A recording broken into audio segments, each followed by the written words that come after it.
Bagaimanakah tentera Houthi wujud di negara Yaman dan apa sejarah di sebaliknya? Pada mulanya, Yaman terbahagi kepada dua negara berasingan, iaitu Yaman Utara dan Yaman Selatan. Namun, pada 30 November 1989, satu perjanjian dimeterai dan akhirnya pada bulan Mei 1990, kedua-dua negara ini bergabung menjadi sebuah negara. Selepas penyatuan, golongan Zaidi Syiah yang menetap di utara Yaman merasakan diri mereka dipinggirkan dan didiskriminasi oleh kerajaan. Akibatnya, pada tahun 1992, sebahagian besar daripada mereka berpindah ke Sa'adah, sebuah wilayah yang bersempadan dengan Arab Saudi. Pada awalnya, kumpulan ini hanya menumpukan usaha kepada penyebaran ajaran serta penyatuan golongan muda dalam mazhab Syiah. Namun, keadaan mula berubah apabila Presiden Yaman pada ketika itu, Ali Abdullah Saleh, gagal mentadbir negara dengan baik. Ramai ahli parlimen tidak berpuas hati dengan kepimpinannya yang didakwa korup dan terlalu berpihak kepada Arab Saudi. Pada tahun 1997, seorang ahli parlimen, Hussein Badruddin Al-Houthi, meletakkan jawatannya sebagai tanda protes terhadap pemerintahan Ali Abdullah Saleh. Hussein seorang individu yang berasal dari keluarga berada dan mempunyai hubungan yang sangat baik dengan pemimpin tertinggi Iran. Dia mengambil keputusan berpindah ke Sa'adah untuk menyertai komuniti Zaidi Syiah. Dengan sumber kewangan yang dimilikinya, beliau mula memberi bantuan kepada komuniti Syiah di sana dan akhirnya dilantik sebagai pemimpin mereka. Hussein bercita-cita untuk mengikuti jejak langkah Iran dalam memperkasakan nilai-nilai Islam dalam negara tersebut. Sejak kemunculan Hussein, golongan Zaidi Syiah mula bersuara dan secara terbuka memprotes kepimpinan Ali Abdullah Saleh.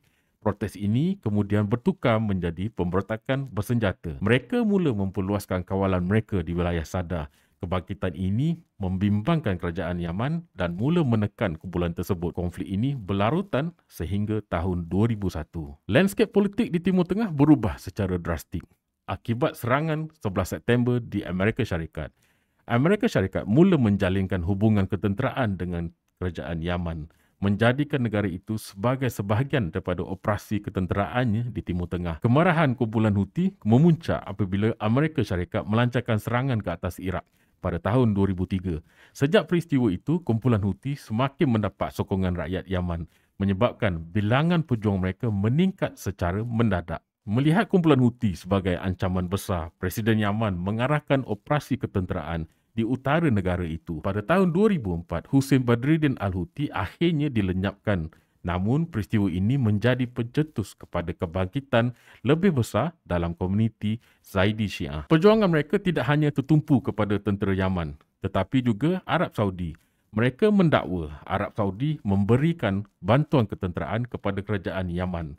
Konflik semakin memuncak apabila sebuah kapal milik Iran yang syarat dengan senjata ditahan di sebuah pelabuhan di Yaman, menandakan sokongan Iran terhadap kumpulan Houthi. Pada tahun 2011, rakyat Yaman melancarkan protes besar-besaran sebagai sebahagian daripada gelombang Arab Spring yang melanda Timur Tengah. Kumpulan Houthi melihat situasi ini sebagai peluang untuk mengukuhkan kedudukan mereka. Mereka terus meluaskan kawalan sehingga berjaya menawan ibu kota Yaman iaitu Sana'a dan mendesak Presiden Yaman untuk meletakkan jawatannya. Akhirnya, kumpulan Houthi berjaya menguasai hampir keseluruhan wilayah utara Yaman. Kini mereka dikenali sebagai Ansar Allah atau pejuang Houthi, memainkan peranan utama dalam konflik yang berlarutan di Timur Tengah sehingga ke hari ini.